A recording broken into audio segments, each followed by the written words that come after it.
അങ്ങനെ ഞങ്ങൾ ഡ്രസ്സൊക്കെ മാറി നേരെ ഓട്ടോയിൽ കയറിയിട്ടുണ്ട് കേട്ടോ. വീട്ടിൽ നിന്ന് തന്നെ എനിക്ക് വീഡിയോസും കാര്യങ്ങളൊന്നും എടുക്കാൻ പറ്റിയില്ല. കാരണം ഞങ്ങൾ 1 മണിയോളം ആയിട്ടുണ്ടായിരുന്നു കേട്ടോ വീട്ടിൽ നിന്ന് ഇറങ്ങുമ്പോൾ തന്നെ. അപ്പോൾ വേഗം ചടപടേന്ന് ഇറങ്ങിയിട്ടുണ്ടായിരുന്നു കേട്ടോ ഒരുങ്ങിയിട്ട്. ഇങ്ങേരാണെന്നുണ്ടെങ്കിൽ ഇങ്ങേരുടെ ഭാര്യയാണ് അടുത്തിരിക്കുന്നത് പോലും മെയിൻ ചെയ്യാണ്ട് ഒരു വികാരം ഇല്ലാണ്ട് കേട്ടോ ഇരിക്കുന്നത്. പിന്നെ ഞാൻ ക്യാമറ ഓണാക്കിയൊക്കെ ചെറുതായിട്ടൊക്കെ ചിരിക്കുന്നുണ്ട്, കുറച്ച് ആറ്റിറ്റ്യൂഡ് ഉണ്ട് കേട്ടോ. അതേപോലെ തന്നെ കുട്ടിക്കും ഒരു വികാരം ഇല്ലാണ്ട് കേട്ടോ കുട്ടി ഇരിക്കുന്നത്. കുട്ടി നല്ല പാട്ടൊക്കെ പാടിയിട്ടാണ് ഇരിക്കുന്നത്.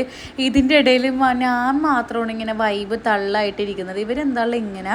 പിന്നെ വീഡിയോസൊക്കെ എടുത്തുതരാൻ വേണ്ടി പറഞ്ഞാൽ അതൊക്കെ കറക്റ്റ് ടൈമിലേക്കൊക്കെ എടുത്തരും കേട്ടോ. അങ്ങനെ ഞങ്ങൾ ബസ്സൊക്കെ കയറി ഞങ്ങൾ നേരെ കല്യാണ ഓഡിറ്റോറിയത്തിൽ എത്തിയിട്ടുണ്ട്. അവിടെയാണെന്നുണ്ടെങ്കിൽ നല്ല വമ്പൻ തിരക്കാണ് കേട്ടോ, പെണ്ണും ചെക്കനൊക്കെ ഫോട്ടോ എടുക്കാൻ വേണ്ടിയിട്ട്. പിന്നെ ഞങ്ങൾ നേരെ ഫുഡിൻ്റെ സെക്ഷനിലോട്ട് എത്തിയിട്ടുണ്ട്. അതിക്ക് മുന്നേ ഞങ്ങളൊന്ന് ഒരു പൂ എടുത്തിട്ടുണ്ടായിരുന്നു കേട്ടോ. ഇത് പണ്ടോട്ടുള്ള ജോലിയാണ്. കല്യാണം വീട്ടിൽ ചെന്ന് കഴിഞ്ഞാൽ റോസാപ്പൂ, ചെമ്പരത്തി പൂവൊക്കെ ഉണ്ടെങ്കിൽ അതെടുത്ത് കൈ വെക്കുക, അതെടുത്ത് 2 ഫോട്ടോ എടുത്ത് സ്റ്റോറി ഇടാം. പിന്നെ ഞങ്ങൾ നേരെ നമ്മളെ ഫുഡ് അടിയിലോട്ട് എത്തിയിട്ടുണ്ട്. നല്ല ചിക്കൻ ബിരിയാണി ആയിട്ടുണ്ടായിരുന്നു കേട്ടോ.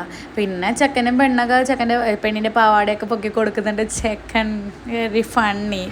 അങ്ങനെ പിന്നെ ഞങ്ങൾ കട ഫാമിലിനെയൊക്കെ കണ്ട് സംസാരിച്ച് കുറച്ച് ഇറങ്ങിയപ്പോൾ വീട്ടിലോട്ട് ഇറങ്ങാമെന്ന് വിചാരിച്ചിട്ട് അയക്കാണെങ്കിൽ വർക്കിന് വേണ്ടി പോവാണ്. ഞാൻ എൻ്റെ വീട്ടിലോട്ട് വന്നിട്ടുണ്ട്. ഇവിടെ ആയിരുന്നുണ്ടെങ്കിൽ അതിനൂസ് നിലത്തടിച്ച് കരയുന്നുണ്ട്. എന്തോ കാര്യത്തിലാണ്. പിന്നെ വാപ്പ എടുത്ത് പൊക്കിക്കൊണ്ട് പോകണം കേട്ടോ. ഇവിടെ ഒരാൾ നല്ല ഫോണിൽ കാണലാണ്. 2 പേരും 2 അതിർത്തിയിൽ എടുത്തിലേക്ക് അവിടെ പന്നി ഇടിയാവും. പിന്നെ എനിക്കൊരു ആപ്പിൾ ഫീസ് വാങ്ങിച്ചിട്ടുണ്ടായിരുന്നു കേട്ടോ. അത് കടിച്ച് തുറന്ന് ഞാൻ കുടിച്ച് പിന്നെ അതിനൂസിനും കൊടുക്കുന്നുണ്ട്. പിന്നെ പിള്ളേർക്ക് 4 മിഠായി വാങ്ങിച്ചിട്ടാണ്. വീട്ടിലെത്തിയിട്ട് വേണം ഈ തുണി മണിയൊക്കെ ഒന്ന് ഊരിക്കളഞ്ഞിട്ട് ഉമ്മയുടെ ഡ്രസ്സ് എടുത്തിടാൻ വേണ്ടിയിട്ട്. അങ്ങനത്തെ ഉമ്മയുടെ ഒരു നൈറ്റി എടുത്തിട്ടിട്ടുണ്ട് കേട്ടോ. നല്ല കളർ ഉണ്ടല്ലേ ഈ നൈറ്റി. പിന്നെ എന്ത് പരിപാടിക്ക് പോയാലും എൻ്റെ മുഖത്ത് കുരു വരുന്ന കാര്യം അത് മെയിനാണ് കേട്ടോ.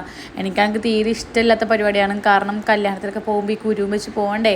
അങ്ങനെ നൈറ്റി എടുത്തിട്ട് പിള്ളേർക്ക് വാങ്ങിച്ചൊരു മിഠായി ഞാനും എടുത്ത് തിന്ന് അവിടെ കുറച്ച് റെസ്റ്റ് ചെയ്യാമെന്ന് വിചാരിച്ചു.